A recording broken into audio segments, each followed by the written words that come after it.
আসসালামু আলাইকুম রহমতুল্লাহি ওয়া বারাকাতুহু। সবচেয়ে বড় হতভাগা কে জানেন? শুনুন।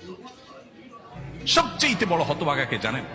আল্লাহর জমিনে সবচেয়ে বড় দুর্ভাগা, সবচেয়ে বড় বেয়াকুব এবং নির্বোধ মানুষ হলো সে যে যাদের জন্য চুরি করবে তারাও সে দায় নিবে না। কিয়ামতের দিন ছেলে আয়সা বলবে না, আব্বা চুরিদারি ডাকাতি 2 নম্বরে যা করছেন, ঘুষ সুদ যা খাইছেন আমাদের জন্যই তো খাইছেন, আল্লাহ আমার আব্বারা জাহান্নামে দিয়ে না, আমাদের নিয়ে যান।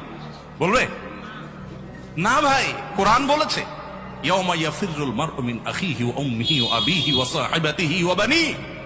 সন্তান বাপকে রেখে মাকে রেখে পালাবে, যে না জানি আজকে কোনো কিছুর জন্য ধরে।